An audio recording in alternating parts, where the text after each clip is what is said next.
un peu découpé là.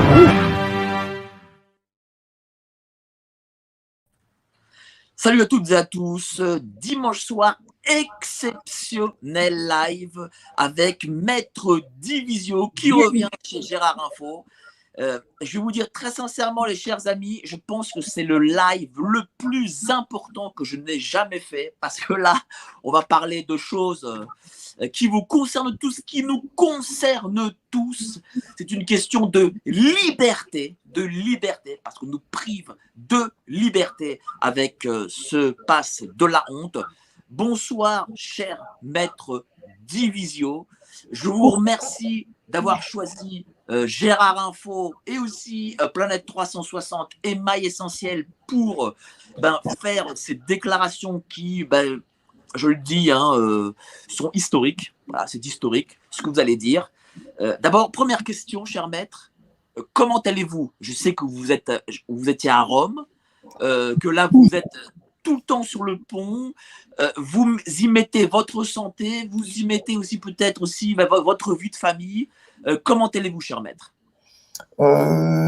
Fatigué, incontestablement fatigué. Mes vacances sont passées à ça, hein. Je m'en vais, moi je suis encore à Rome là, je devais rentrer jeudi, mais en fait je rentre demain parce qu'il y a un gros événement qui se prépare dans le Var, une grosse manif dans le Var qui se prépare mercredi ou jeudi, je sais plus, et sur laquelle je tiens à être.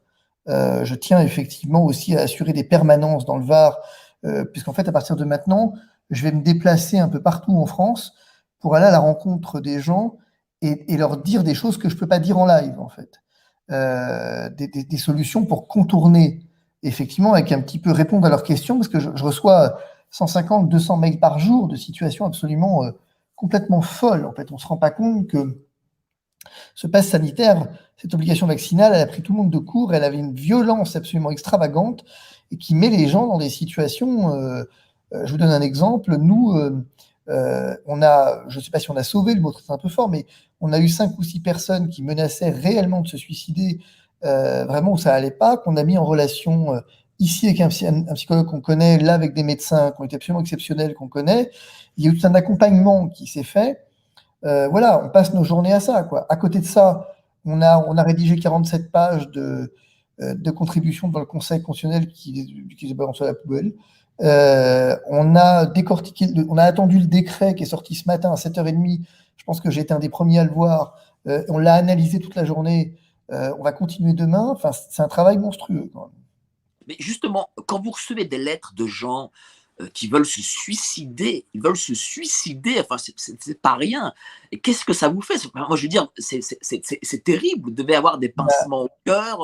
C'est quand même de la misère humaine. non, le vrai souci que j'ai, c'est que je me dis, j'en ai lu 5, j'en reçois 150 par jour que j'ai pas le temps de lire. Alors, j'ai mon épouse qui en lit beaucoup, j'ai ma directrice qui en lit beaucoup, mais on passe forcément à côté. On en passe forcément à côté. Et je me dis, mais à côté de combien je suis passé?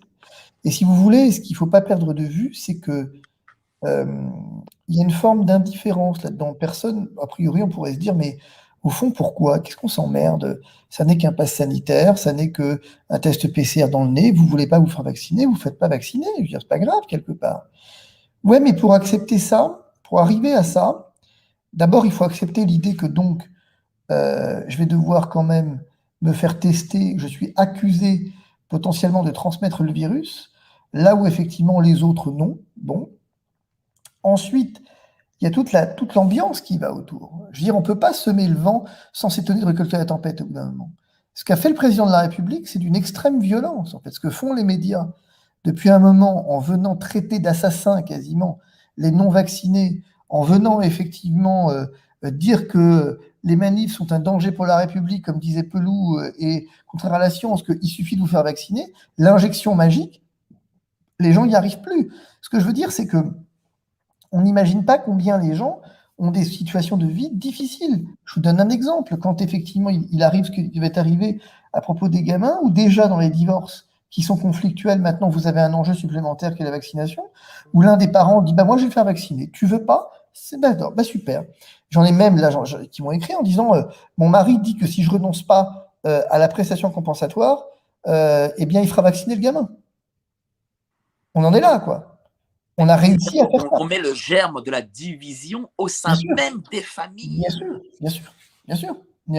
On a ça. On a des gens qui disent, mais attendez, mais moi, je vous donne un exemple, je ne comprends pas. J'ai un dossier médical grand comme ça. Je suis allé effectivement voir mon médecin du travail qui me dit, mais enfin, il n'a même pas regardé. Il me dit, il n'y a pas de contre-indication, point.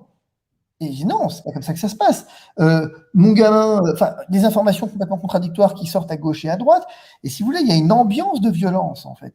On nous accuse effectivement de violence, mais en même temps, la seule violence que je vois moi réellement, c'est celle qui a été semée par le président de la République et qui est assumée par le président de la République, qui effectivement nous accuse maintenant d'être à l'origine de la reprise de la contamination, qui nous accuse d'être à l'origine des hospitalisations en Martinique ou je ne sais où. C'est d'une extrême violence. Et puis, il y a aussi les réseaux sociaux qui s'en mêlent, avec une espèce de horde qui se déchaîne comme jamais. Et à partir de demain, je vais vous dire, hein, à partir de demain, ça va être pire, en fait. À partir de l'entrée en vigueur du pass, ça va être pire. Il faut qu'on soit d'accord. Je crains qu'effectivement, pendant un temps, il y ait une espèce de sentiment de supériorité qui va tout fracasser sur son passage. Mais justement, comment le vivez-vous, tous ces gens qui sont pro-pass et qui vous attaquent constamment, comme dernièrement des journalistes qui ont parlé des 80 000 recours en disant non mais Monsieur Divisio est un escroc parce qu'on ne peut plus rien faire après le Conseil constitutionnel, il vole votre argent. Mais comment Ben, vous vivez ça? ben, D'abord, je les emmerde. C'est le premier point. Je veux dire, moi, j'ai ma conscience pour moi, en fait, et le reste, je m'en fous. J'ai bâti ma carrière, si vous voulez. Je sais quelle est ma carrière, je sais ce que je fais, je sais où je vais, et c'est certainement pas à moi et à mon équipe qu'on va donner des leçons de droit, vu effectivement nos succès et vu tout ce qu'on a obtenu en santé publique depuis 20 ans. Bon, je veux dire, je suis quand même désolé, mais à un moment donné, on nous disait, des compagnies d'assurance, enfin des juristes, des cabinets d'avocats, des magistrats, nous disaient sur certains points que ça ne passerait jamais, et finalement, à la fin de la fin, on a obtenu les réformes qu'on voulait.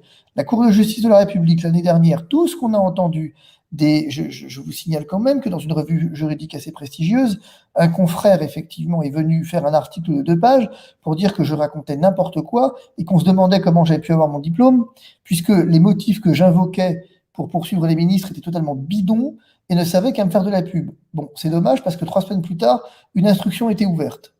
Et sur le seul fondement que j'avais retenu, qui était 223.7, dont il disait qu'il n'était pas applicable. Et lui disait que ce qui était applicable, c'était la mise en danger de la vie d'autrui. Moi, je disais absolument pas.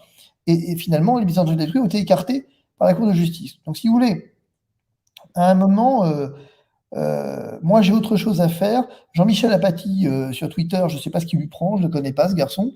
Il se déchaîne contre moi avec une violence que je ne comprends pas. Mais ceci dit, il refuse le débat. Moi, je lui ai proposé de m'inviter sur LCI pour qu'on en discute. Il a des arguments contre moi, et ben qu'il le fasse. Je ne sais pas où ces gens sont allés chercher que je voulais faire un recours contre la décision du Conseil constitutionnel. Ça prouve une mauvaise foi, mais ça témoigne aussi de quelque chose qui n'est pas inintéressant, si vous voulez, en un mot. C'est que, comment je vais dire ça? Au fond, c'est un peu le problème que je déplore dans cette crise, c'est que vous avez des influenceurs qui racontent n'importe quoi et les autres qui les suivent. C'est tout.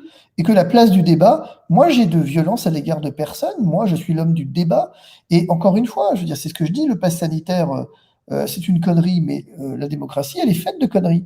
Je veux dire, on aurait pu en discuter calmement et tranquillement. On aurait pu imaginer d'avoir un vrai débat parlementaire, et pas avec un débat qui est un débat qui fustige, un débat qui accuse, un débat qui sépare, un débat qui est de la ségrégation. On n'a pas le droit de faire ça. On n'a pas le droit de prendre les Français un 12 juillet et de venir leur dire à partir de dans 3 semaines, tous ceux qui ne sont pas vaccinés n'existent plus socialement. L'intention du président de la République, elle est parfaitement claire. Et depuis, effectivement, avec sa horde, parce qu'on peut maintenant parler de ça, sa horde de hyènes, finalement, qui considèrent que le vaccin leur offre un privilège et que tous les problèmes du monde, c'est... Et je ne dis pas que le vaccin... Et il faut pas... Moi, je ne suis pas un extrémiste. Je ne suis pas là en train de dire que le vaccin n'a pas une certaine efficacité, mais je dis depuis des mois, ce qui se confirme par Israël, qu'on ne sort pas d'une épidémie aussi complexe par le vaccin comme la baguette magique. C'est Israël qui avait dit que c'est une baguette magique. 3 mois plus tard, ils envisagent de reconfiner. Merde à la fin, quoi. On a le droit de réfléchir. C'est Post to Think. C'est vraiment ça. C'est vraiment, on a créé un site d'ailleurs qui s'appelle Post to Think. Les scientifiques du monde entier disent stop, on réfléchit. Justement, vous avez mis le point sur quelque chose de très intéressant. Vous parlez de l'agressivité du camp pro-pass. Et moi, je tourne tous les samedis, puis même en semaine, parfois je suis allé même au Palais Royal en semaine, filmer les gilets jaunes qui manifestaient justement contre la décision au Conseil constitutionnel. Moi, je ne vois que des manifestations pacifiques et bon enfant. Et je n'ai jamais vu de gens insulter le camp d'en face, les traiter de tous les noms. Pourtant, au sein des rédactions, au sein des ministères, au sein de l'Élysée, on a des mots les plus durs. Est-ce que vous le comprenez, ça? Mais oui, je le comprends parce que, en fait, quand on veut tuer son chien, on dit qu'il a la rage.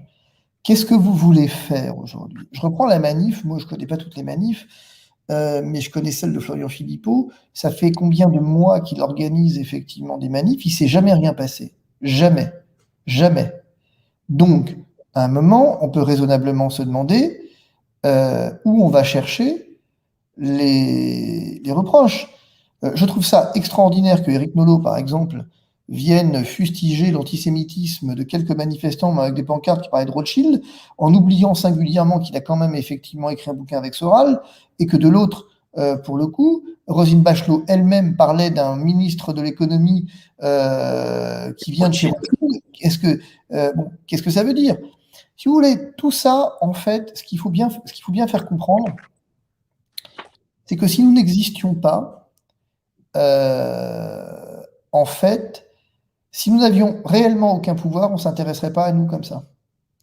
La circonstance qu'on cherche à nous dénigrer, qu'on cherche à nous caser, mettre dans une case, qu'on cherche à nous attaquer, qu'on cherche effectivement à nous interdire de manifester, qu'on cherche à nous dénigrer sur les recours et sur la compétence, qu'on cherche à nous insulter en traitant d'escrocs, bah, c'est qu'on dérange. Je veux dire, vous ne critiquez personne qui n'existe pas, c'est qu'on existe, c'est bon signe finalement.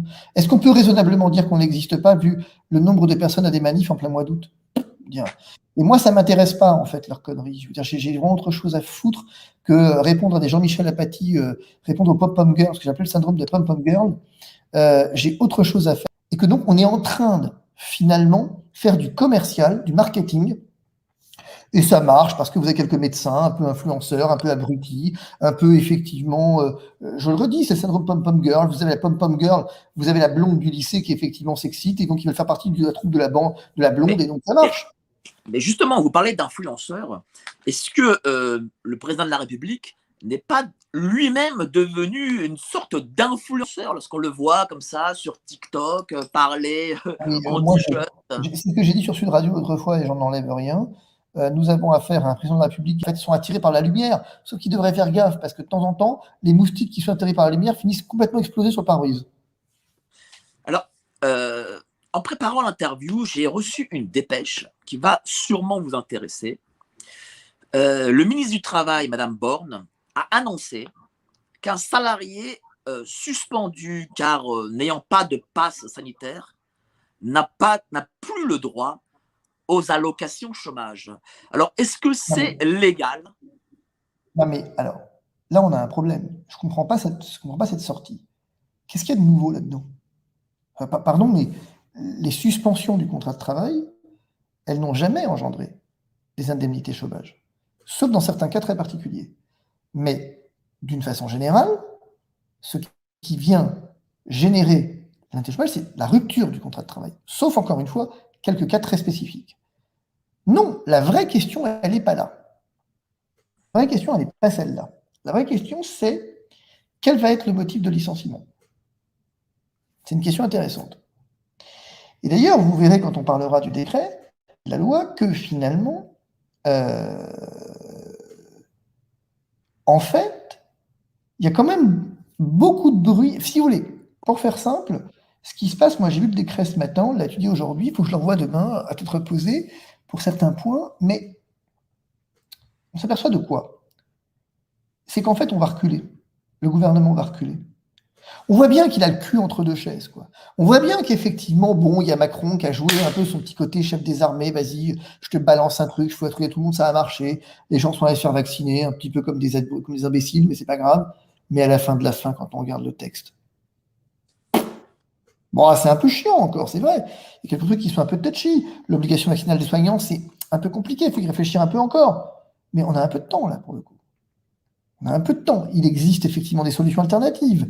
Il y a Et on va voir, quand on rentre dans le détail du texte, que finalement, il y a des manières de le contourner, ce texte, hein, Oui, mais justement, les décrets d'application ont été publiés ce matin. ce matin. Donc, c'est-à-dire qu'ils ont fait très vite, alors qu'on sait très bien que parfois ils mettent des mois, voire des années pour publier des En décrets. fait, c'est pas, oui, mais c'est assez logique puisqu'ils voulaient que le pass soit appliqué au 9 août. Il n'y avait aucune possibilité pour l'appliquer demain matin que la parution du décret ce matin. D'ailleurs, j'attendais de C'est ça. savoir si le décret allait être publié ou pas, parce que si par aventure, j'en doutais, mais s'il n'était pas publié, il n'y aurait aucune application du pass, parce que abusivement, on vous dit la loi a instauré un pass sanitaire, mais en fait non, la loi n'a instauré qu'un, comme d'habitude en fait, qu'un pouvoir au Premier ministre d'instaurer un pass sanitaire, et ce qui me facilite la vie d'ailleurs. Et effectivement, le pass sanitaire est finalement institué dans son détail par le Premier ministre. Mais justement, vous avez parlé de certaines failles qu'il peut y avoir dans cette loi. Euh, Est-ce que vous avez compris la décision du Conseil constitutionnel, justement? Est-ce que le Conseil constitutionnel a regardé vraiment le droit et si c'était En constitutionnel, fait, c'est ou confus. est-ce qu'il a fait de la politique? Il a fait les deux, en fait. Il a fait les deux. Il a fait ce qu'il fait d'habitude. Euh, Si vous voulez, n'en déplaise à Jean-Michel Apathy, le droit constitutionnel, on le manie, nous, depuis 20 ans. On a vu évoluer la jurisprudence du Conseil constitutionnel, on l'a vu évoluer. On a vu évoluer, effectivement, depuis les grandes décisions du Conseil constitutionnel, on a vu évoluer la jurisprudence et on s'est aperçu, au fur et à mesure, au fond, qu'on avait une institution qui se politisait d'année en année, de quinquennat en quinquennat, si je puis dire. Donc, quelque part, cette décision, cet organe, il est politique. Quand vous avez un Laurent Fabius qui est là, un Alain Juppé, il est fini le temps des doyens Vedel, des grands juristes, effectivement, de droit constitutionnel. On a eu des gens extraordinaires au Conseil constitutionnel depuis 1958. On a eu des gens, des juristes, mais absolument exceptionnels. Là, on assiste, un petit peu comme dans tout, hein, on assiste à une médiocrité, en fait. On a effectivement la fine fleur du droit public français qui n'est pas au Conseil constitutionnel et qui devrait y siéger.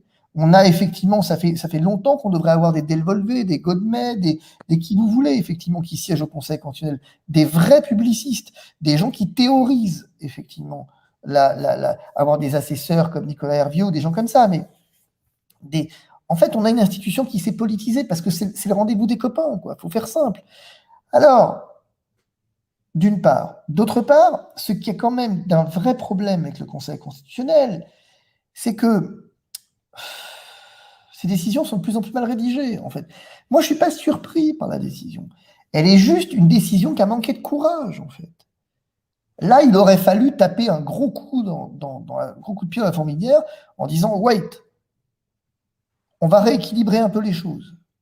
Parce que nous, par exemple, on avait démontré et démonté le fait que c'était pas possible d'appliquer un pass sanitaire absolument dans tous les lieux parce que ça n'avait aucun sens. Mais ça, le Conseil constitutionnel s'en fout parce qu'il fait de la politique. Et que, on va pas se mentir, quand vous avez un Laurent Fabius qui effectivement a son fils qui dirige McKinsey, qui gère la campagne de vaccination, ça aide pas, quoi.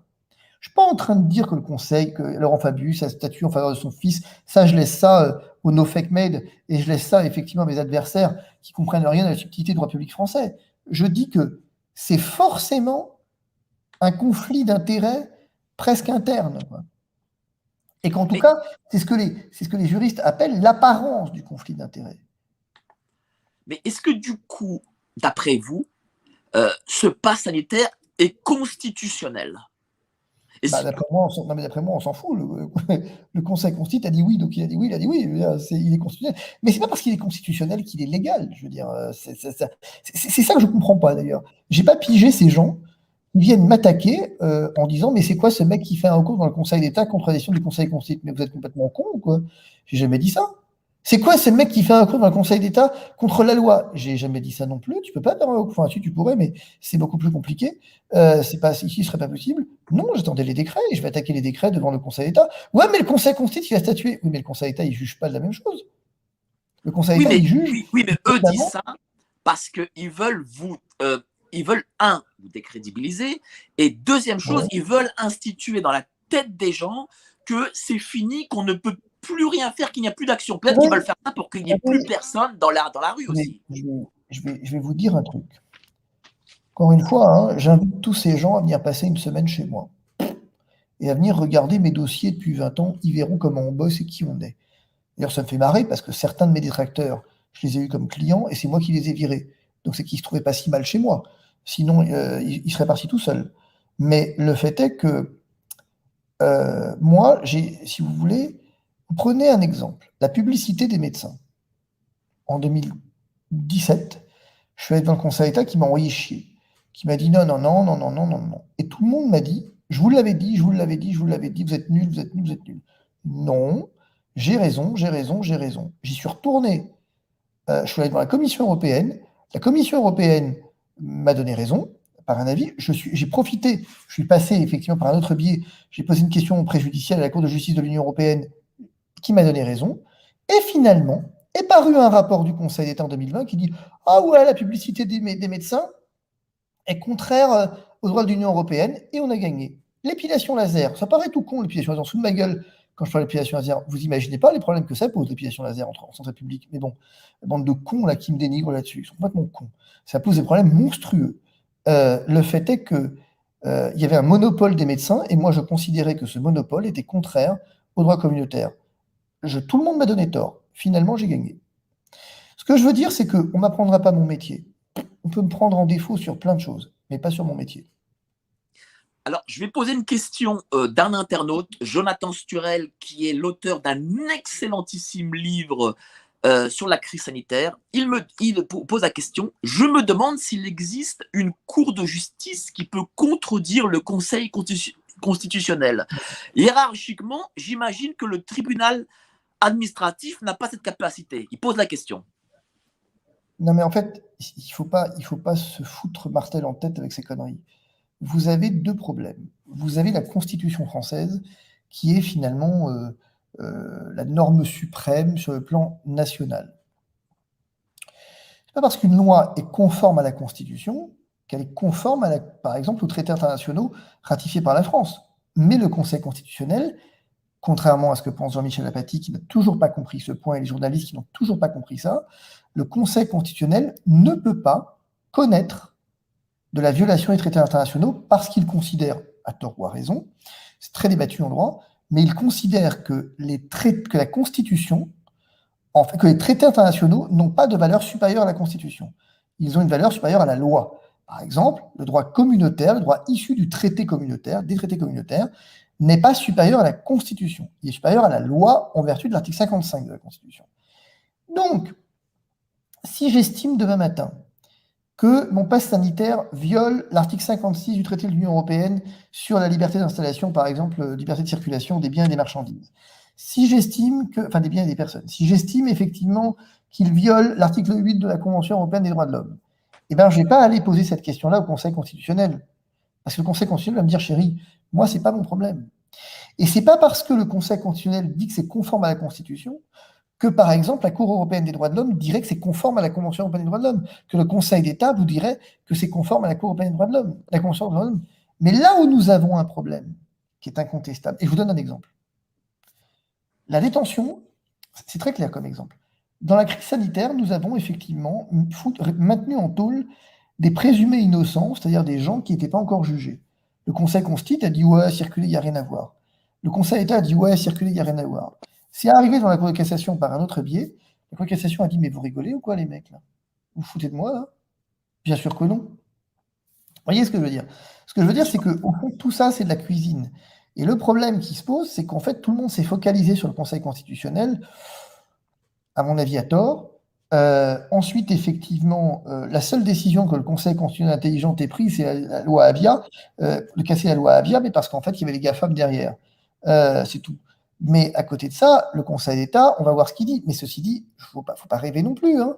Le Conseil d'État, je ne m'attends pas à la révolution le grand soir. Ça reste aussi un organe politique. Lorsqu'on voit que le mari de Madame Buzyn est membre du Conseil d'État alors que ce n'est pas un Vous juriste. avez Jérôme Salomon qui est pressenti au Conseil d'État. Donc, vous avez Christine Légué qui a été juge des référés. Je la connais, Christine Légué a été ma prof en droit public économique en maîtrise, qui était rapporteur public au Conseil d'État, maître d'Herquette, qui maintenant, je suis toujours maître d'Herquette d'ailleurs, au Conseil d'État, et qui a été directrice de cabinet de Christiane Taubira. Mais vous avez annoncé la semaine dernière, justement ici sur cette antenne, que vous aviez envoyé à chaque parlementaire des argumentaires détaillés à envoyer au Conseil constitutionnel. Qu'est-ce Absolument. qu'ont fait ces parlementaires? Est-ce Ils en qu'ils ont ont fait, utilisé ils vos se sont, argumentaires? ils se sont torchés avec, ils en ont fait des confettis, je ne sais pas ce qu'ils en ont fait, mais en tout cas, ils ne l'ont pas envoyé au Conseil constitutionnel, ça c'est certain. Mais ça, je vous le dis. Je vous le dis parce que l'argumentaire des parlementaires est donc issu issu de la décision du Conseil constitutionnel. On voit quel est l'argumentaire des parlementaires. C'est une merde sans nom. Ce que je veux dire, c'est que je veux bien faire le procès du Conseil constitutionnel sans problème. Mais un jour, il faut qu'on parle du procès des parlementaires qui, effectivement, ne savent manifestement pas saisir une juridiction de droit constitutionnel, ce qui est quand même con parce que normalement, c'est leur boulot, quoi. Ils ont un monopole de saisine, les contributions extérieures, la portée étroite est quasiment tout le temps rejetée, mais pour le coup, effectivement, ils ne savent pas le faire. C'est dommage quand même. Et alors, je vais vous dire, petit avis à mes petits copains voilà, qui semblent effectivement très intéressés dans ma carrière, d'habitude, et je n'aurai pas les noms ici, mais jusqu'à une époque récente, les parlementaires, c'est nous qui rédigeons les recours dans le Conseil constitutionnel. Là, ça n'a pas été le cas. Mais vous savez, moi j'ai été longtemps attaché parlementaire à l'Assemblée et au Sénat. Alors, moi je rédigeais les propositions, les amendements, toutes ces choses, mais je sais que nombre de collègues, c'était le groupe qui leur rédigeait. Et donc, je ne suis vraiment pas surpris par ce que vous dites. On voit qu'on a un abaissement du niveau de l'homme et de la femme politique. Mais on a surtout un vrai problème sur le plan de la technique politique. Enfin, technique politique. Comment je vais dire ça? Si je veux juste extrapoler, je dirais que le problème que révèle cette crise, c'est qu'au fond, parlementaire, c'est plus un métier quelque part. C'est-à-dire que faire des lois, c'est un boulot. Il y a des attachés parlementaires, précisément, moi pour le coup je l'ai été, je veux dire, il y a des attachés parlementaires. Et le boulot de tout ce monde-là, c'est de réussir à faire le travail du législateur, ce qu'on appelle le législateur finalement. Le problème, c'est que le législateur, c'est devenu un organe complètement sociologique et politique et que la technique juridique, la technique de la loi, on a des lois de plus en plus nombreuses, de plus en plus mal faites et de plus en plus inapplicables. Et je ne comprends pas que, si vous voulez, tout ça est très simplifié. La vaccination obligatoire, c'est une boucherie, la façon dont c'est conçu. Ça pose des problèmes sociologiques absolument majeurs, non pas sur le principe, mais sur la façon dont c'est conçu dans ce texte. C'est une boucherie sur le plan juridique et que des abrutis de médecins viennent effectivement ne pas le voir parce qu'ils sont tellement nuls qu'ils ne voient rien à rien, ils sont tellement les yeux embués finalement ils ont les yeux qui pétillent à la vue de la lumière que leur offrent les caméras, et quelques-uns même pas les caméras, mais juste une petite présence sur Twitter, ça leur suffit, qu'au fond, ils ne voient pas que, par exemple, ils se sont fait déposséder d'un pouvoir qui est très inquiétant quand même. Je vous donne un exemple dans la vaccination obligatoire. Les contre-indications vaccinales, elles sont fixées par décret, après avis de la HAS, et effectivement, le médecin n'a plus le loisir de pouvoir lui-même décider ce qui relèverait d'une contre-indication. Alors d'habitude, effectivement, c'est les contre-indications telles que prévues par les données de la science, par les RCP du produit, notamment. Mais ici, c'est la loi, c'est le décret, plus exactement. Il y a un décret qui vient dire, enfin, un arrêté même, je crois, qui vient dire, voilà les 4 contre-indications. Passez ça, il n'y a pas de contre-indication. Donc le médecin, finalement, devient une espèce d'effecteur au service de l'autorité administrative. C'est dingue, hein. Bah ouais. C'est vraiment dingue. Mais j'avais une question. Samedi, j'ai rencontré un ami syndicaliste policier que je salue, Bruno Attal, voilà, que je salue bien fort parce que c'est un syndicaliste policier qui a quand même le courage de manifester contre le pass sanitaire. Et il m'a dit en interview, le pass sanitaire, dès lundi, créera des sous-citoyens. Êtes-vous d'accord avec son affirmation? Oui, forcément. Non pas tellement juridiquement, finalement. C'est-à-dire que, enfin, si quand même, si quand même, si quand même, si quand même. Mais surtout socialement. C'était bien le but d'ailleurs, c'est de créer des sous-citoyens. C'est là où il y a une discrimination absolument terrible. Mais regardez, si on entre un peu dans le vif du sujet, regardez un petit peu le décret lui-même. Qu'est-ce qu'on dit? Ben, finalement, moi, je suis désolé, mais j'ai quand même un problème. Les personnes vaccinées transmettent le virus. Elles transmettent le virus. Alors évidemment, les no-fake mails, du côté de la science, tous ces mecs-là, tous les ayatollahs vont me dire, mais c'est pas vrai. Mais si, c'est vrai, les copains, arrêtez 5 minutes. Israël vous le montre. Je veux dire, tout le monde vous le dit maintenant, le CDC vous le dit. Alors, est-ce que c'est 50%? Est-ce que c'est 10%? On n'en sait rien. Je veux dire, faut être honnête, faut être humble sur le fait qu'on ne sait pas dans quelle mesure les vaccinés transmettent et jusqu'où, mais on sait aujourd'hui qu'en tout cas, c'est beaucoup plus que ce qu'on avait pensé, et on sait aujourd'hui que venir imposer un test PCR à des personnes et pas à des non vaccinés et pas à des vaccinés, c'est d'autant plus débile que vous retirez le masque dans les lieux où soumis à passe sanitaire. Bam, bam, bam, bam, bam. Il y a un ton, ton, ton, ton, ton, ton. Je veux dire, vous avez des mecs pour féliciter ça. Pom, pom, pom. Je veux dire, donc vous avez des mecs qui sont contaminants, qui peuvent me contaminer. Je peux faire une forme grave. Eux non, bien sûr. Eux non, parce qu'ils sont vaccinés. Mais comme il n'y a... Mais regardez, le champ lexical est intéressant. Dans les réanimations, il n'y a plus que des personnes non vaccinées. OK. C'est faux, mais OK. D'accord. Donc, raison de plus pour ne pas me contaminer. Quand vous êtes vacciné et que vous me contaminez, du coup, vous risquez ma vie. Ouais, mais c'est pas grave, vous aviez qu'à vous faire vacciner. Voilà comment on devient une sous-catégorie de citoyens. Mais c'est grave, c'est-à-dire c'est l'abrogation de l'état de droit, en fait. C'est pas la première fois. Mais c'est la plus visible. C'est la Non, plus importante aussi. non, c'est pas la plus visible. C'est la plus, c'est pas la plus visible. C'est la plus spectaculaire. Oui, oui, d'accord. Oui, c'est la plus visible. C'est la plus spectaculaire. Oui, d'accord. Puis parce que vous avez des gens qui gueulent, quoi. Je veux dire, mais puis parce que voilà, vous avez des gens qui gueulent. Mais je veux dire, si vous voulez, encore une fois, venez passer une semaine chez moi et vous verrez que ça fait 20 ans que c'est comme ça. Enfin, 20 ans que j'exerce, je pense que c'est avant, mais en tout cas, ça fait une vingtaine d'années que c'est de pire en pire. Mais on récolte ce qu'on a semé. On a quand même élu un type qui. On l'a élu, hein. On l'a élu. On ne peut pas non plus se plaindre, effectivement, tout le temps sans regarder derrière soi pour quelles raisons, effectivement, on en est là, hein. Mais comment l'expliquez-vous que depuis ces 20 ans, c'est de pire en pire? Mais parce que c'est la vie qui est comme ça, je veux dire. C'est la vie qui est comme ça. C'est-à-dire que vous avez une médiocrité ambiante qui s'est saisie. Cette crise, elle est l'apothéose de la médiocrité. Je veux dire, c'est tout. C'est tout. Parce que c'est tellement plus facile d'être médiocre. Les très bons, et je ne fais pas partie des très bons, hein, j'ai pas l'orgueil pour ça d'être très bon. Moi, je le reconnais, mais je veux dire, c'est super compliqué d'être bon. C'est vachement compliqué. Et puis voilà, et puis c'est pas ce qu'attendent les gens. Les gens attendent des solutions. Mais venez passer une semaine chez moi. Foutez une caméra une semaine chez moi. Vous verrez comment on se prend la tête sur ces putains de dossiers qu'on nous confie.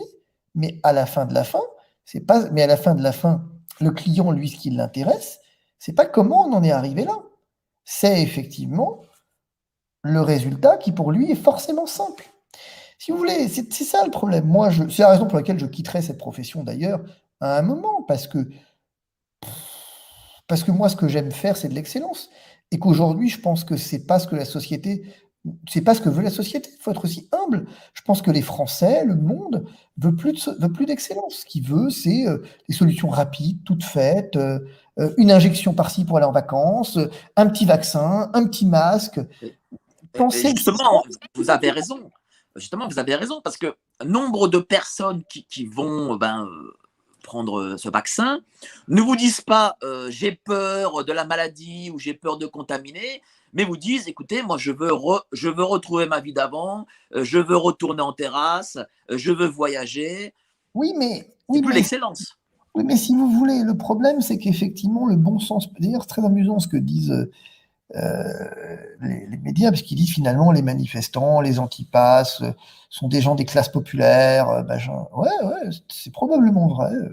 Moi, j'accorde cette idée que ce soit vrai. Ouais. Ça s'appelle le bon sens populaire. Ça porte un nom, c'est le bon sens populaire. Et je rappelle quand même qu'effectivement, le bon sens populaire, c'est précisément celui qui a traversé les siècles. Que finalement, la France, elle ne s'est pas construite sur des élites, elle s'est construite sur le peuple. Elle s'est construite effectivement sur un peuple qui a traversé les siècles.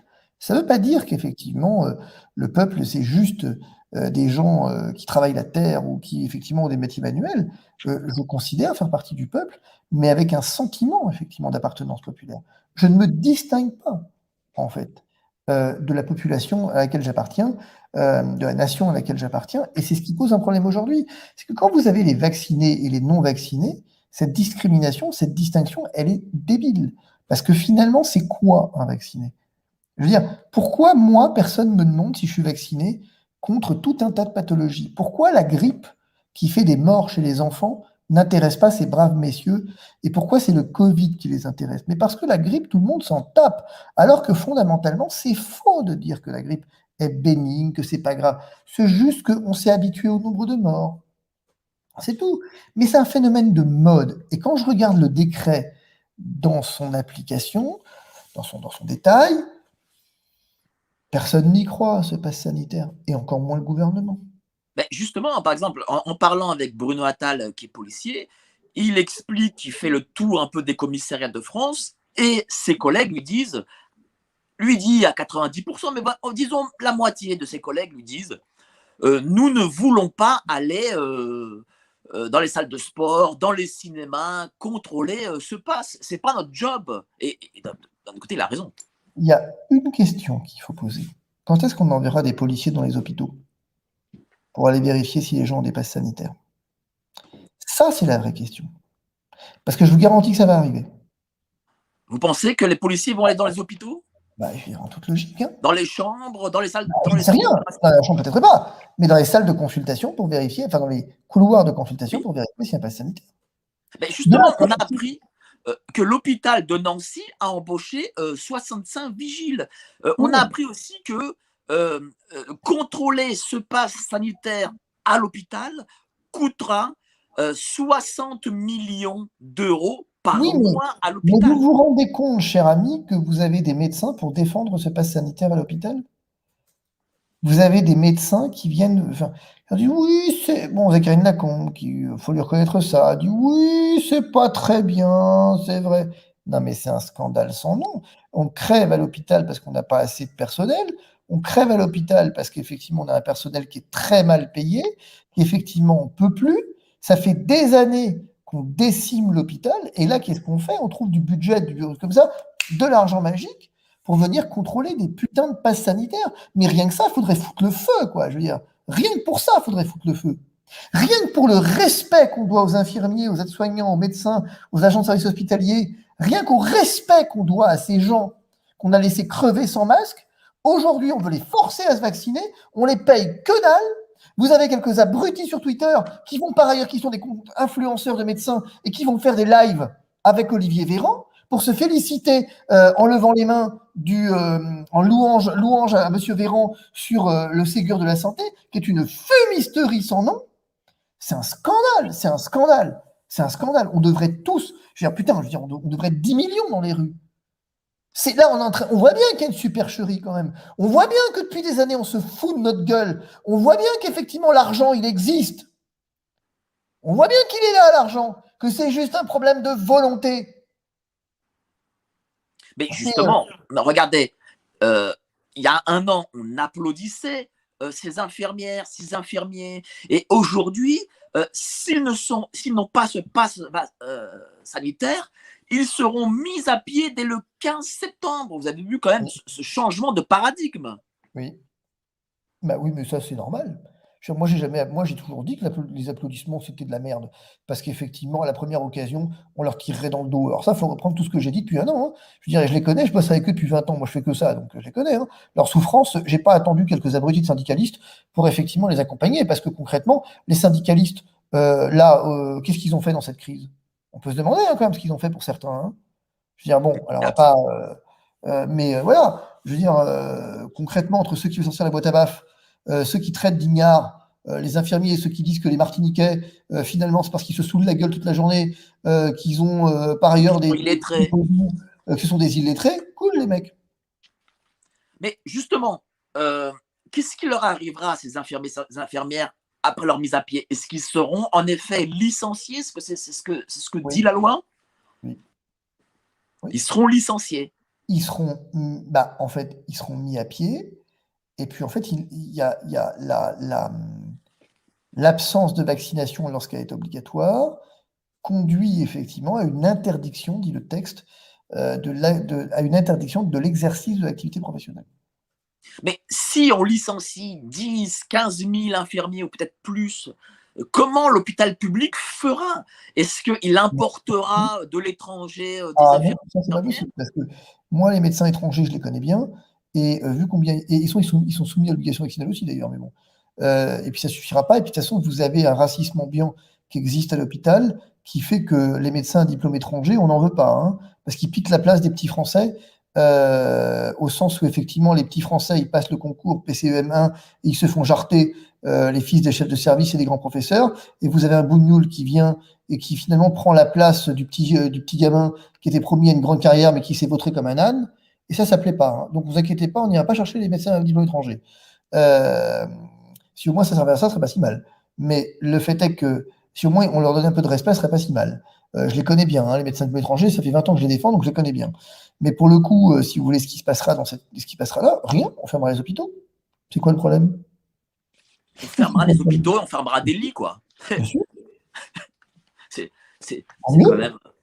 Mais alors, du coup, comment faire? Est-ce qu'on doit boycotter, par exemple, les entreprises qui utilisent ce pass? Est-ce qu'on doit encore aller plus dans la rue? C'est quoi notre solution? La solution, il y a toujours trois solutions qui se cumulent face à une crise. Il y a le droit, il y a la politique, et il y a le bon sens. Le droit, c'est les recours, c'est les recours. Moi, j'ai proposé une série de recours qui sont en train de finaliser, et par ailleurs de harceler judiciairement le gouvernement. Je rigole pas, je dis le harceler, qui finalement est le pendant de ce qui se fait dans la rue, quoi. Quand vous avez 100 000 recours déposés ou 100 000 manifestants, c'est pareil finalement. Deuxième élément, la politique. La politique, c'est se demander pour qui je vote la prochaine fois. La politique, c'est se demander si finalement j'ai le droit de laisser mes libertés être ainsi piétinées sans aller manifester. La manifestation est l'expression simple de la contestation populaire depuis des siècles. Et le bon sens, comment on va dire, est-ce que je veux vraiment me faire gratouiller le nez et présenter mon pass sanitaire dans un restaurant pour aller bouffer? Est-ce que je veux vraiment, effectivement, présenter mon pass pour aller becter, pour aller au sport, pour aller... Voilà. Est-ce que je veux vraiment faire tout ça? Qui va plier en premier, moi ou eux? C'est une course d'endurance, cette histoire. Ça n'est qu'une course d'endurance. Soit je le conçois comme une course de vitesse et ils ont gagné, soit je le conçois comme une course d'endurance et j'ai gagné à la fin. Parce que, raisonnablement, quand on va voir qu'on perd 60% du chiffre d'affaires, 70% du chiffre d'affaires, que finalement, concrètement, que comme vous le disiez, les infirmiers démissionnent, machin, tout ça, bidule, se mettent en arrêt maladie massivement, au bout d'un moment, qu'est-ce qu'on fait? C'est une course d'endurance. Le temps nous est favorable. Il le sait d'ailleurs. C'est pour ça qu'il joue son général en chef des armées, son tyran, effectivement. Il y a un très bon documentaire sur Netflix sur la naissance des tyrans. Alors, comparaison n'est pas raison, mais il faut aller le voir parce qu'on trouvera quelques points de similitude quand même. Hein. Notamment la peur. Il joue avec la peur. Mais si celui qui contrôle la peur contrôle l'être. Si je vous fais peur, eh bien, je fais de vous ce que je veux. À partir du moment où vous n'avez pas peur, vous n'avez pas peur. Quoi. Oui, mais justement, est-ce que l'objectif de l'État, ce n'est pas que juste que nos restaurateurs... Non, l'objectif de l'État, c'est de refourguer des vaccins. Point. C'est tout. L'objectif, mais même pas d'ailleurs, l'objectif de l'État, c'est de donner l'impression qu'il fait quelque chose. Vous avez plusieurs acteurs là-dedans. Vous avez un président complètement à la solde de McKinsey et donc effectivement qui prépare une carrière postérieure parce il est jeune, il restera pas président, il fera pas de politique, il s'en tape et donc il est en train de préserver sa carrière à venir. Vous avez un Olivier Véran qui effectivement, qui c'est le susboule en chef, qui du moment qu'effectivement lui, on lui donne un petit peu de lumière, un petit peu de pouvoir et qui peut être calife à la place du calife, ça l'intéresse. Vous avez Jean Castex qui lui est l'idiot utile. Et vous avez tous les autres, là, Darmanin, Bachelot, tout ça, qui sont des figurants. Et au milieu, vous avez McKinsey, qui est le vrai dirigeant. Vous avez de ces types qui sont redoutablement intelligents, redoutablement puissants, mais qui effectivement ont une force de frappe financière extravagante et qui dirigent effectivement les campagnes de vaccination et qui effectivement savent jouer à la fois sur l'émotionnel et à la fois, enfin l'émotionnel dans le bon sens et l'émotionnel dans le mauvais sens. Ça, il faut écouter Louis Fouché pour ça, qui dit ça merveilleusement, bien mieux que moi, qui est bien meilleur que moi là-dessus, mais c'est exactement ça. Vous étiez ce week-end, là, enfin ce samedi en tout cas, à Rome. Est-ce que nos amis italiens se mobilisent plus ou mieux comment ça se passe en Italie? C'est pas comparable. L'Italie est un pays qui n'est pas comparable. Il est comparable à rien, l'Italie. C'est un pays très bizarre, l'Italie. Vous avez des manifestations un peu partout, mais en fait, c'est compliqué l'Italie parce que c'est un pays. Je vous donne un exemple. On est allé, on est allé bouffer le 5, juste avant le pass sanitaire, dans un restaurant qu'on avait envie d'aller depuis un moment. On n'avait aucune envie de prendre le pass sanitaire. Et je ne sais plus pourquoi. J'en parle avec le restaurateur qui me dit: mais pourquoi vous êtes venu ce soir? Bah, je dis: parce qu'à partir de demain, il y a le pass sanitaire. Et le mec a éclaté de rire, quoi. Euh, En me disant: mais qu'est-ce que j'en ai à foutre du pass sanitaire? Il dit: mais reviens samedi si tu veux, reviens lundi prochain. Qu'est-ce que j'en ai à foutre du pass sanitaire? Et c'est exactement ça, en fait. Quand j'ai vu les enseignants en disant: ouais, mais du coup, vous êtes soumis au pass sanitaire. Alors, en tout cas, en Italie, j'en sais rien. Mais dans mon Italie, en tout cas, c'est comme ça. Je veux dire, à Rome, c'est comme ça. À Milan, j'en sais rien. Mais à Rome, je connais suffisamment cette ville quand on descend pour savoir que ça ne m'inquiète absolument pas, le pass sanitaire en Italie.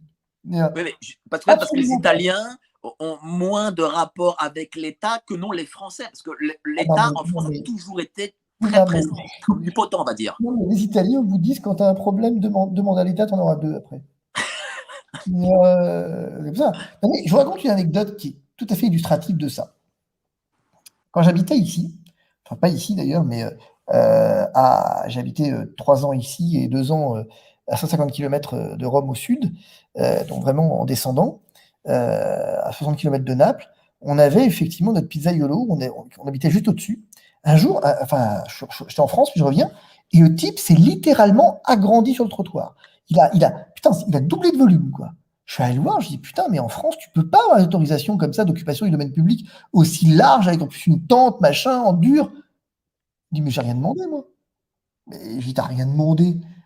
Et c'est pas possible. Il me dit: mais quoi, j'ai rien demandé, parce que, il dit: mais il va te le faire détruire. Eh ben, qu'il me le fasse détruire, mais le temps qu'il fasse un procès, ça prendra 2 ans, et j'aurai encaissé de l'argent pendant 2 ans. Et ça me fait penser au fait que le chef de la police municipale de Rome, là, il y a eu un problème à propos du pass sanitaire, c'est que son compte WhatsApp, je sais pas trop comment, a été piraté. Et on retrouve les mecs qui disent: ces enculés de gouvernants qui veulent effectivement que j'aille faire des contrôles de passe sanitaire, mais va fin cool, jamais j'irai, machin, et jamais je demanderai à mes gars d'y aller. Ça a fait un scandale d'ailleurs, mais il n'a pas été limogé. Hein. Ça a fait un scandale parce que le chef de la police municipale de Rome s'oppose au pass sanitaire, il ne sera pas contrôlé. Je veux dire, et d'ailleurs, les restaurateurs ici disent: si la police elle passe, moi tu vas voir, tu vas voir ce qui va se passer. Il n'y a pas terrain à venir. Mais justement, pourquoi en France, est-ce qu'on ne fait pas ça? Pourquoi est-ce que le policier français ne fait pas ça? Pourquoi les commerçants ne sont pas comme ça? Mais il y a plein de raisons. Parce que c'est ce que je vous dis depuis le départ. On vit une crise avec ces codes culturels. L'Italie a eu très peur. Très, très peur. Très, très peur. Le premier confinement a été respecté très probablement beaucoup plus qu'en France. Beaucoup plus et beaucoup mieux. Parce que les Italiens ont été traumatisés, en fait. Et puis après, ils ne sont pas cons, les Italiens. Ils ont compris, effectivement, que tout ça, on en jouait peut-être un tout petit peu, quoi. Et alors là, les Italiens, quand ils comprennent que tu te fous de leur gueule, faut pas trop, quoi, après. Et du coup, après, c'était fini. Là, pendant le dernier confinement, les restaurants de Rome. Alors, c'est toujours pareil, quand vous allez discuter avec les uns et les autres, moi, je les connais bien, j'ai un cabinet ici, je les connais bien. Quand vous allez voir effectivement les uns et les autres, il y en a les uns qui disent non, non, non, non, non, non, pas du tout, on a respecté, oui, t'as la gueule. Je veux dire, on a tous, effectivement, moi j'ai des confrères qui me racontent qu'ils allaient bouffer, effectivement, avec les flics dans les restaurants, là, du côté de Prat, de la Cassation, tout était ouvert. Alors du coup, voilà, le pass sanitaire va vraiment, il sera partout dès demain. Vous nous dites, voilà, vous avez des petites leçons à nous donner pour comment contourner ce fameux décret, légalement, bien sûr. Alors là, moi, j'encourage personne à violer la loi. Voilà. Mais d'abord, non, je n'encourage personne à violer la loi. Alors ça, c'est la responsabilité de chacun. Moi, je suis avocat. Mon boulot, c'est de travailler les textes. Déjà, premier élément. Alors, je n'ai pas toutes les réponses, mais j'en ai déjà quelques-unes. Prenons dans l'ordre. L'hôpital. Alors, il faut un pass sanitaire pour aller à l'hôpital. Ben ouais, mais non. En fait. Quand vous regardez le texte, le décret, il vous faut un pass sanitaire sous certaines réserves. D'abord, c'est pour, on vous l'a dit, les soins programmés. Donc les urgences, ce n'est pas le cas. Mais je vais y venir. Et puis même pour les soins programmés, on a introduit un petit truc. C'est ouais, sauf si le chef de service, eh bien, considère que finalement, le fait de rater votre rendez-vous, pour faire simple, eh ben, serait problématique pour votre santé au regard des délais du prochain rendez-vous, si je veux faire simple. Ben ça, c'est une sacrée faille quand même. Alors ça, pour faire le droit de la santé depuis 20 ans, ça s'appelle refiler la patate chaude au chef de service. Et quand vous considérez que l'Ordre national des médecins s'oppose au pass sanitaire, bah c'est simple. Demain matin, vous avez rendez-vous à l'hôpital. D'accord disons après-demain, vous avez rendez-vous à l'hôpital. Vous arrivez à l'hôpital. Vous envoyez, moi, ce que je suggère, c'est d'envoyer un mail au chef de service en disant « Monsieur le chef de service, je n'ai pas de passe sanitaire. Pour des raisons qui me sont tout à fait personnelles et que je pourrais vous entretenir, je ne souhaite pas effectivement avoir de passe sanitaire. Je me permets de vous rappeler que mon rendez-vous est demain, que je suis une chimio, machin, et que si je rate ce rendez-vous, mon état de santé est en train de s'aggraver. Je vais très mal, j'ai de plus en plus mal.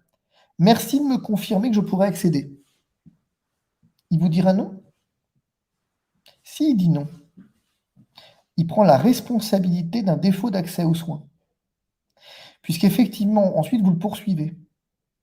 Et vous balancez des poursuites à la chaîne.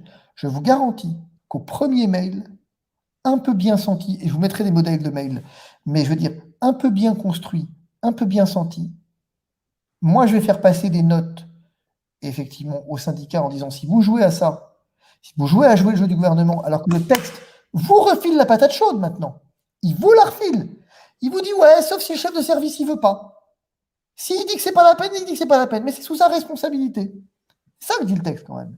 Donc il refile la patate chaude, mais ça me va super bien, parce que celui que j'attaquerai, c'est le chef de service. Et donc je vous garantis que le mec, il n'a pas envie de s'attaquer. Première faille. Deuxième faille. Mais dites-moi, moi, ma mère, typiquement, c'est pas la peine. Vous la ferez jamais appeler à l'hôpital. Ma mère, elle est de ces personnes qui prennent la tête ces pauvres secrétaires, qui prennent la tête des secrétaires médicales, je les plains de tout mon cœur, et qui, quand elle prend un rendez-vous, arrive avec ses papiers, elle les étale sur la table, et elle dit, je voudrais un rendez-vous parce que là, j'ai un problème, regardez, machin, tout ça. Passe sanitaire ou pas passe sanitaire pour prendre un rendez-vous? Le texte vous le mentionne pas. Le texte vous mentionne un pass sanitaire pour les soins, pas pour une prise de rendez-vous. Donc, si vous arrivez à l'hôpital et que vous arrivez voir le vigile en disant non, j'ai pas de passe parce que je viens prendre rendez-vous, j'ai pas internet, j'ai pas de téléphone. Moi, j'aime pas ça, la nouvelle technologie. Et puis, regardez, j'ai un petit dossier dans ma mallette. J'ai besoin de voir avec Nantilde. Vous la connaissez, Nantilde? Vous connaissez pas Nantille. Mais enfin, Nantille, c'est la secrétaire de mon cardiologue. Qu'est-ce qu'elle est gentille, Nantille. Moi, toujours, je viens voir Nantille pour prendre rendez-vous. Il ne peut pas vous refuser l'entrée. Légalement, il ne peut pas vous refuser l'entrée. Parce que si le mec vous refuse l'entrée, là, vous avez un gentil courrier à lui présenter, de ma part ou de la part d'un confrère, qui lui dira, écoute chérie, si tu refuses l'entrée, je te pète la gueule concrètement, parce que judiciairement, là, tu fais un refus d'accès aux soins. Alors toi, tu es un salarié du privé, quand ça va te tomber sur le coin du nez, tu vas voir ce qui va se passer. Vous voyez, 2 grosses failles. 3e faille. Vous arrivez à l'hôpital en disant, bonjour, j'ai très mal au cœur là. J'ai une douleur là, et je suis suivi par je suis suivi par le docteur là. Vous savez, le cardiologue là. Qu'est-ce qu'il est gentil. Et lui, il m'a dit tout à l'heure, si tu as un problème, moi, il m'a dit, quand tu as un problème, il ne faut pas aller aux urgences, il faut venir me voir moi. Qu'est-ce qui va se passer? Eh bien, c'est un soin non programmé.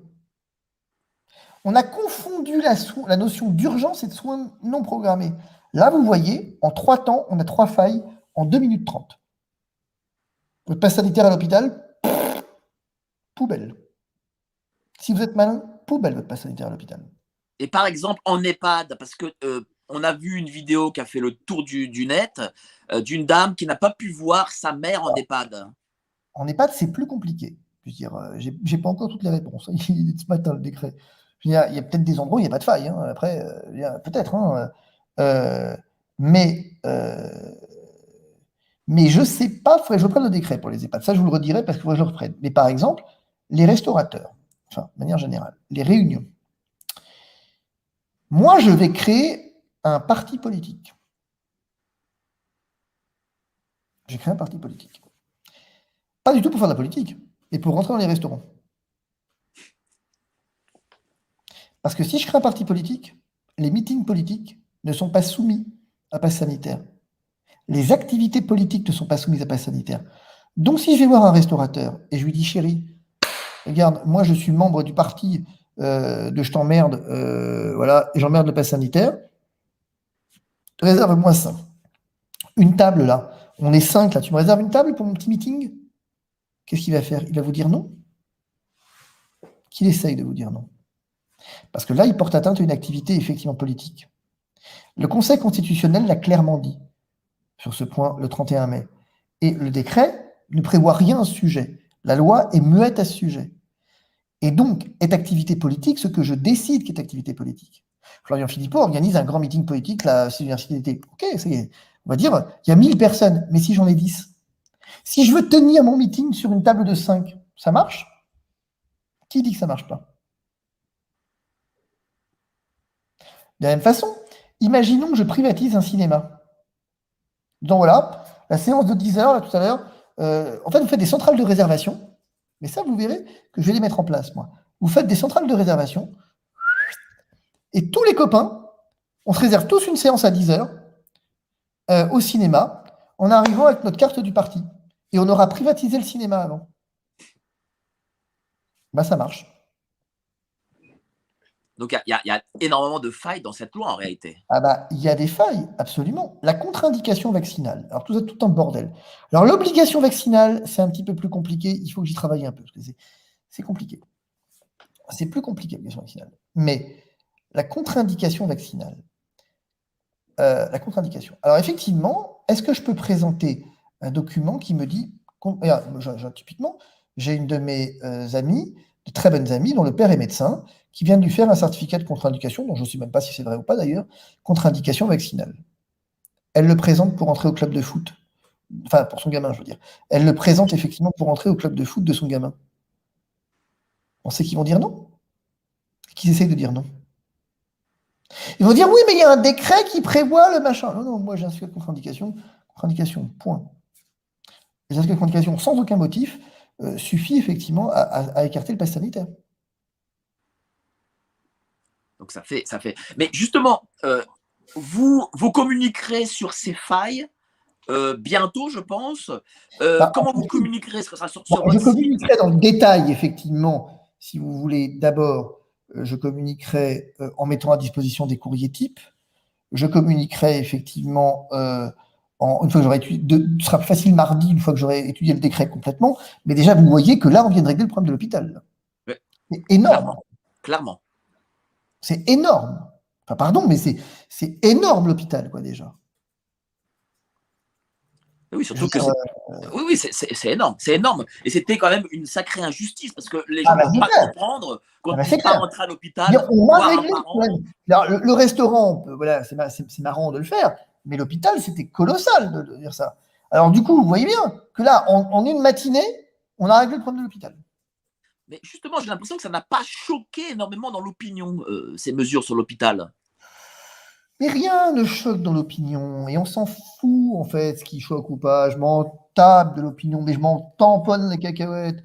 Je veux dire, ce qui m'intéresse aujourd'hui, c'est de réussir à adoucir le choc et de faire en sorte que ce truc débile ne soit pas mis en place, c'est tout. Et là, vous voyez, en 10 minutes, il m'a fallu 10 minutes pour dire qu'à l'hôpital, c'est fini. Les rendez-vous ne sont pas visés, et effectivement, parce que qu'est-ce qu'on va faire? J'ai pas Internet. Qu'est-ce qu'on va faire? Ma mère, c'est typiquement l'exemple. Elle téléphone pas parce qu'elle s'en débrouille mal, parce qu'elle s'explique mal, parce que voilà, elle se fait pas comprendre. Elle a besoin d'aller sur place, présenter le document pour dire regardez, est-ce que c'est urgent, est-ce que c'est pas urgent, machin. Donc elle a besoin d'y aller. Donc voilà. Ensuite, cette responsabilité du chef de service, mais c'est colossal. Bien Et, sûr. là, on a réglé un énorme problème avec l'hôpital. Vous voyez? Mais on en reparlera dans la semaine de ça. Une fois que j'aurai décortiqué le texte dans son ensemble, parce que il n'est pas simple à comprendre, et notamment les clubs de foot, je ne sais pas ce qu'ils ont là, qui vous disent qu'à partir de demain il y a un pass sanitaire pour les gamins, c'est pas vrai. Et pour les clubs amateurs aussi. Mais c'est pas vrai, c'est pas à partir de. Non, mais ça d'accord, mais c'est pas vrai, pas demain, pas demain. Je veux dire, pour les gamins, c'est pas demain. Hein. Les gamins, c'est le 30 septembre.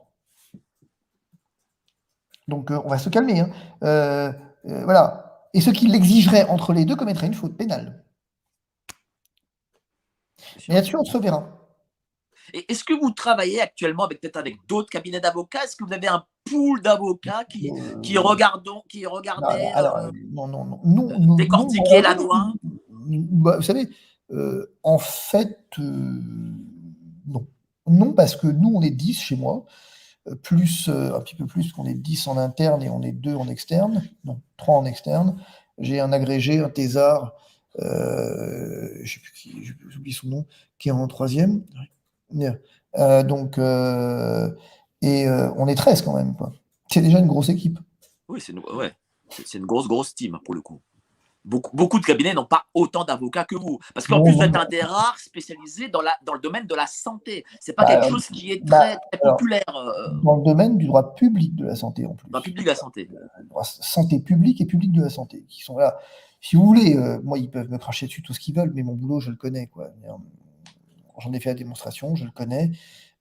Plusieurs, voilà, on a une équipe qui est vraiment une équipe là, pendant que je vous parle, j'ai une associée qui bosse, qui est en train d'effectivement bosser, j'ai une collaboratrice qui est déjà sur autre chose. On a, voilà, j'ai une directrice qui bosse, voilà, qui est spécialiste du principe de précaution. Enfin, on fait pas mal de choses, quoi. Donc, du coup, à partir de mercredi, vous allez communiquer, mettre voilà, un peu. Absolument, absolument. Déjà, je vais vous mettre sur mon site internet. Je vais mettre très probablement demain, ou en tout cas sur un site, je ne sais pas si je pourrais le mettre sur le mien, mais je pense que oui. Mais sinon, je le mettrai sur d'autres sites. Euh, exactement le décret, je veux dire, en français, je veux dire, parce que ce truc est imbitable. Donc, je vous le mettrai en français pour que clairement vous ayez déjà le décret, le décret en français, en vrai français, je veux dire, et pas en français administratif. Déjà, c'est énorme d'avoir ça. Donc, c'est un boulot immense.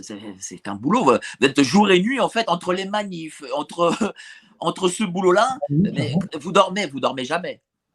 je dors peu, en effet. Mais c'est vrai, je rigole pas. Je veux dire, j'ai pas pris une journée de vacances, pas une, depuis que. Mais c'est pas grave. Mais mon associé, alors mes collaborateurs sont, enfin même pas d'ailleurs. Je dis mes collaborateurs en vacances, c'est pas vrai. Une partie même en vacances bosse. Mon associé effectivement, là toute la journée d'aujourd'hui, a travaillé sur ce décret. On s'est eu au téléphone juste avant, on s'est eu au téléphone à midi, j'ai eu au téléphone ma directrice hier soir. Euh, En fait, voilà, je veux dire, on bosse. Donc, du coup, le site, voilà, est-ce que peut-être vous avez le nom du site à nous proposer? Oui, d'ailleurs, c'est important que vous inscriviez sur les recours obligations vaccinales, sur les recours pass sanitaire. Il y a les plaintes à télécharger contre Castex sur www.divisio.fr, c'est aussi con que ça. Plus pour très longtemps, puisqu'on va changer de nom. Dans un mois, on changera de nom, parce que le cabinet s'agrandit encore, et donc on changera de nom. Puisqu'en fait, on a un cabinet à Rome, Washington, on en a encore, mais c'est compliqué. On ouvre à Bruxelles, donc on va changer de nom. Mais voilà, je pense que c'est super important d'aller voir sur le site régulièrement. Il y a des infos, il faut aller le voir. Et surtout, il y a un truc qu'il faut faire passer comme message, c'est qu'on répond aux gens. Oui, autre chose. À partir de mardi, on aura une permanence téléphonique. On aura 2 juristes de chez nous. Voilà, parce qu'en fait, on a recruté des juristes il y a quelques mois. Et donc, on a une équipe dédiée au Covid. Et on aura des juristes avec une ligne téléphonique. Je vous l'enverrai par mail pour que vous la diffusiez. On aura une ligne téléphonique où on aura quelqu'un qui répondra toute la journée, en fait, aux questions que se posent les gens, pour dénouer des situations concrètes. Je veux dire, parce qu'on sait que ça va être le bordel dans l'application du pass sanitaire.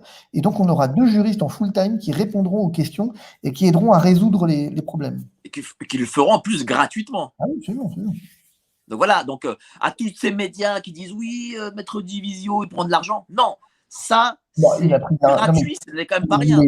Je veux dire, on a pris de l'argent d'abord parce qu'on y était contraint, au sens où les recours, on ne pouvait pas les faire gratuitement, c'est interdit.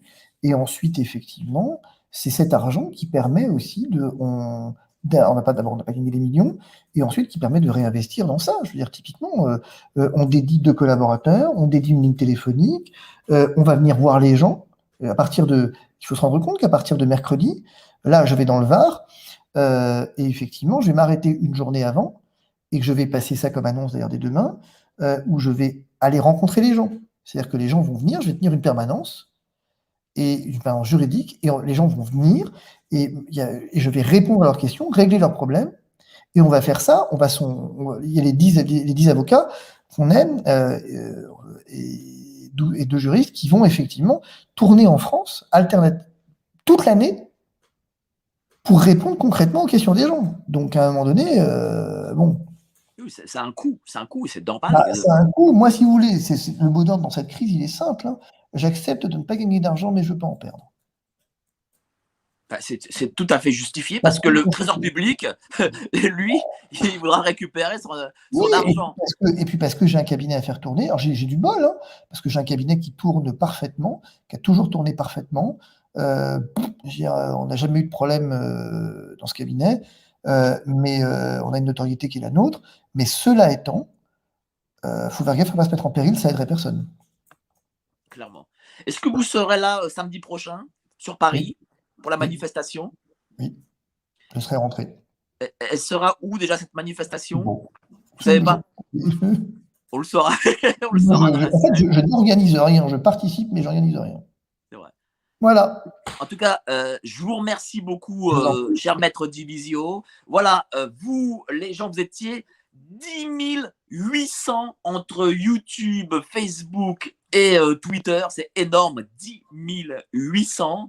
En plus, il est 22h33, donc c'est quand même tard. Vous avez préféré regarder ce live plutôt que le film du dimanche soir de TF1. Voilà, allez sur le site de Maître Divisio. Voilà, vous aurez tous les argumentaires. Vous allez pouvoir contourner légalement le décret. En tout cas, je vous remercie encore, cher maître. Et bravo à vous. Voilà, je vous dis vraiment bravo parce que ce que vous faites, c'est vraiment formidable. Heureusement que des gens comme vous existent et malgré tout, il y a quand même beaucoup de gens comme vous, c'est-à-dire même parmi les manifestants. Absolument. Voilà, on est quand même nombreux, on n'est pas seuls. Sachez, les amis, que vous n'êtes pas seuls. Ne croyez pas les gens qui vous disent oui, vous êtes un paria, un pestiféré. Non, vous n'êtes pas seuls. À bientôt. Merci beaucoup et à samedi. Ça marche, à bientôt. Au revoir. Allez, bonne soirée. Au revoir.